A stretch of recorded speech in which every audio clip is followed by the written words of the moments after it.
L'association qui a décidé de mettre en place ce système économique et écologique, situé au cœur du Technopôle, au WTC World Trade Center, est une association facilitant les contacts entre entreprises. Depuis quelques mois, il a mis en place en partenariat avec l'Adréal, la direction régionale de l'environnement, de l'aménagement et du logement, qui partage son bâtiment, un système de covoiturage destiné aux employés du site. Mode d'emploi avec ce reportage signé Gaël Thiss.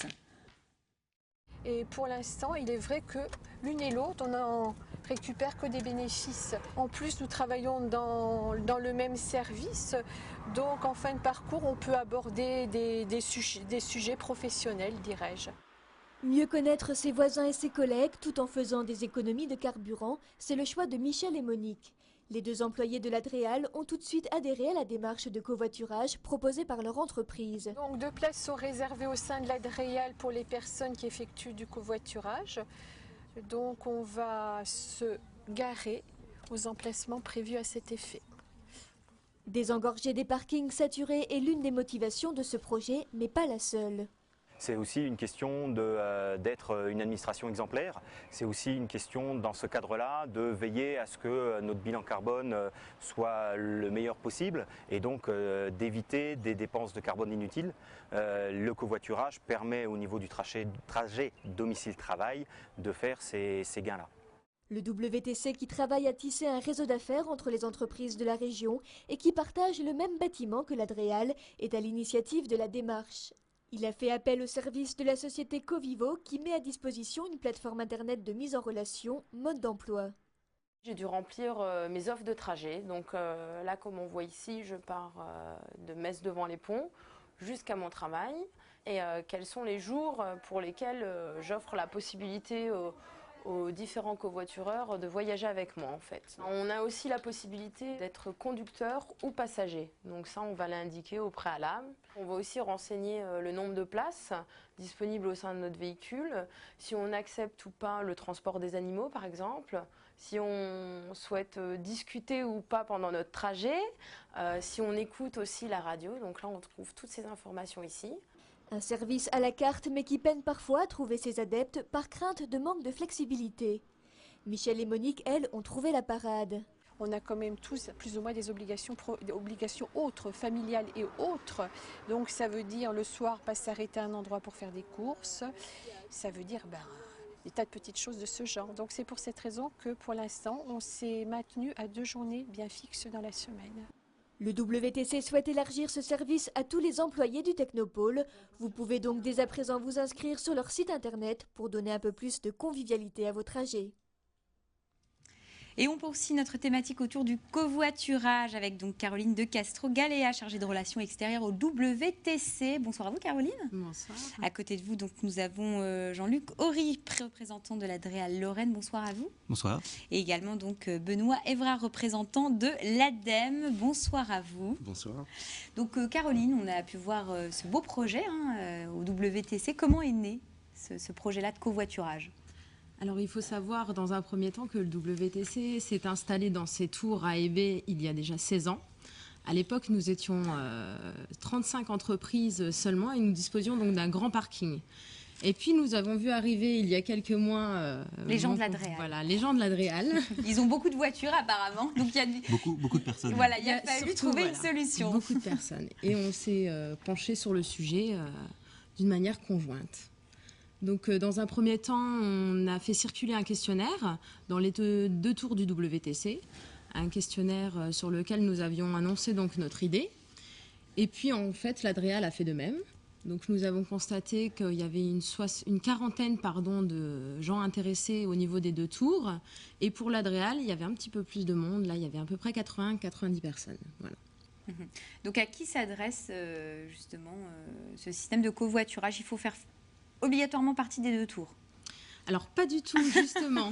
Voilà, le projet est né du WTC et de l'Adréal, mais on tend en fait à exposer notre projet à tout le Technopôle. D'accord, mais actuellement, c'est les gens qui sont soit au WTC ou à l'Adréal qui peuvent utiliser ce système-là. Voilà, exactement. Pour l'instant, c'est vrai que les actions de communication ont été surtout centré sur le WTC et l'Adréal, d'abord pour se faire connaître et faire connaître le projet, mais nous avons fortement l'intention de développer ça. D'accord. Jean-Luc, pourquoi ce projet a intéressé tout de suite l'Adréal ? Alors, problème de place de parking apparemment.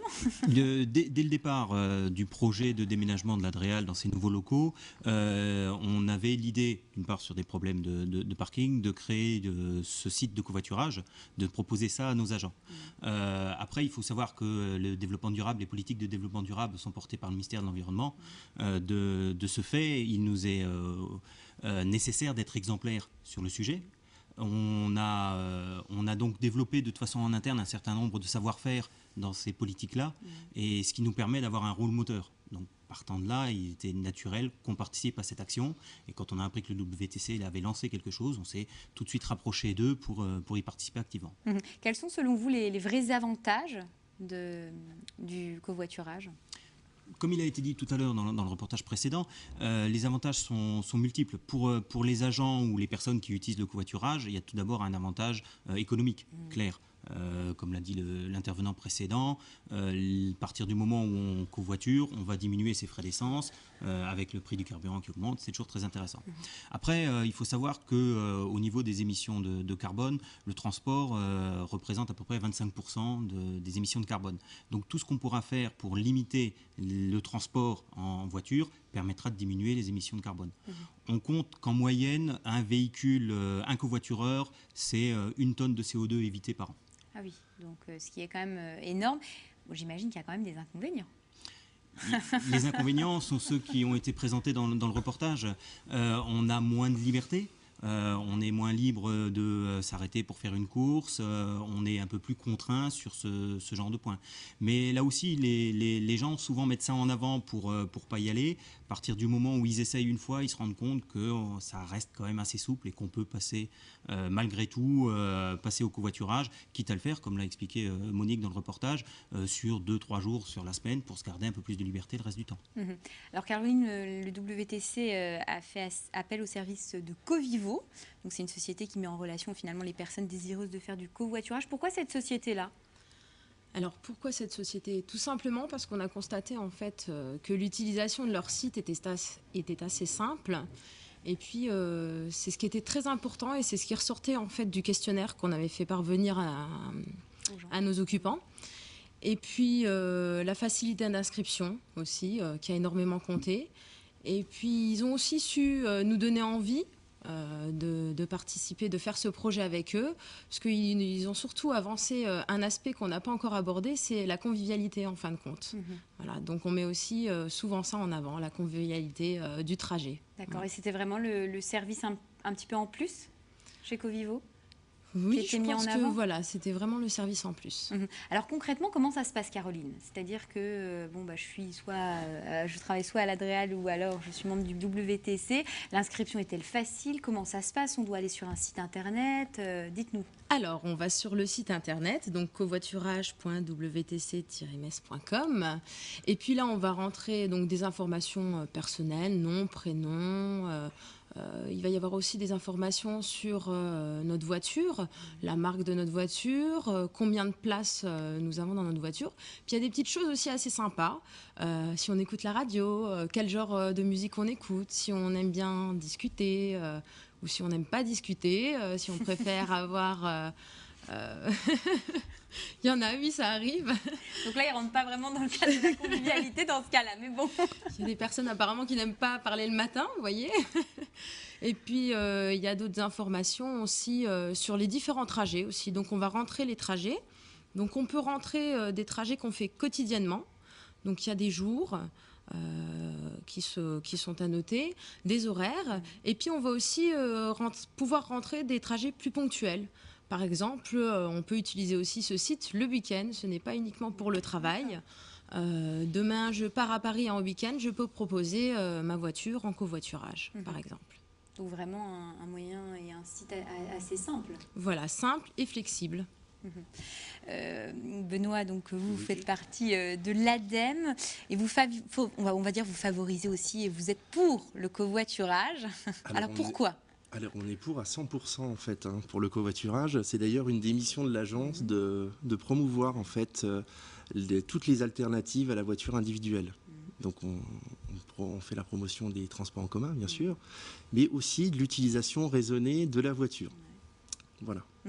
Comment vous sensibilisez les gens au covoiturage? Parce qu'on a l'impression, et de toute façon Baptiste l'évoquait tout à l'heure, les gens souvent ont du mal à changer leurs habitudes. Alors, pour la sensibilisation, la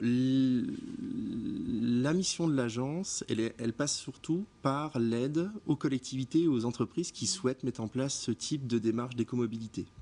Donc ce que l'on va faire en tant qu'agence de l'environnement, c'est d'inciter ces entreprises et ces collectivités en leur proposant des outils, alors des outils techniques ou des outils de communication, qui visent effectivement à sensibiliser leurs salariés à l'utilisation du covoiturage. Quels sont selon vous les principaux freins? Les principaux freins. Alors il y a la flexibilité déjà du covoitureur en fait, de la personne qui a la voiture. Donc généralement c'est elle qui choisit son trajet et qui a ses propres horaires. Donc il faut déjà s'adapter au covoitureur, à la personne qui conduit la voiture. Il y a également le côté, l'appréhension qu'on peut avoir, effectivement, à utiliser le système de covoiturage. Mais on le voit, par exemple, les personnes qui ont testé les dispositifs de covoiturage, ils reviennent plus facilement, car ils ont l'habitude et ils se rendent compte, effectivement, il n'y a pas plus de soucis que ça à utiliser ce type de système. Mais finalement, quelle est la vraie différence? Puisque en termes de flexibilité et d'horaire, prendre les transports en commun ou le covoiturage, si ce n'est pas mon véhicule, ça revient quasiment au même. Alors, ça revient quasiment au même. Les transports en commun, normalement, on connaît les horaires. Bon. Par contre, un covoitureur, la personne qui a son véhicule, peut très bien ne pas être présent le matin ou avoir des difficultés le soir à repartir avec vous, en fait. Donc il y a aussi une problématique qui est surtout la problématique du retour le soir. C'est-à-dire qu'on sait quand on part, oui, mais on ne sait pas forcément. On ne sait pas forcément si on revient. Mais des sites internet de covoiturage, tels que Covivo, mais aussi d'autres sites internet comme Carzoo, peuvent très bien proposer des alternatives justement pour régler ce souci. Alors Jean-Luc, quels sont les premiers retours? Est-ce que c'est positif? Est-ce que les gens changent facilement leurs habitudes ou pas vraiment? Alors, les retours sont positifs. On a pour l'instant une quarantaine d'inscrits sur le site. On a 4-5 personnes qui font du covoiturage. Alors, pour certains, c'était des gens qui le faisaient déjà avant, donc qui continuent à le faire. Mais on sent malgré tout qu'il y a eu une première dynamique. Après, pour que cette dynamique continue, il est nécessaire qu'on continue nous, en interne, à faire de la communication sur le sujet et à accompagner un maximum les agents pour les aider dans ce nouveau projet et les aider à se trouver en termes de chauffeurs et de passagers. Caroline, quelles sont les premières motivations des gens qui souhaitent utiliser le covoiturage? Je pense que les premières motivations, c'est d'un point de vue économique. Et puis, pour ma part, c'est surtout la convivialité. Voilà, comme je le disais. Aujourd'hui, nous avons covoituré ensemble et nous étions très contents de discuter sur le chemin, sur le trajet, de préparer l'émission. Voilà. Donc, un bel exemple de covoiturage qui fonctionne bien. On va terminer juste avec cette question. Est-ce qu'il s'agit, Benoît, d'un phénomène de société ou d'un vrai filon économique, le covoiturage? Initialement, c'est vrai que le covoiturage, c'est d'abord... Alors, un filon économique, c'est un peu extrême comme terme. Bon, un bon tuyau, on va dire. C'est un bon tuyau, c'est surtout quelque chose c'est du bon sens en fait, le covoiturage tout simplement. On a une voiture généralement qui fait 4 places et 9 conducteurs sur 10 sont seuls au volant de leur voiture.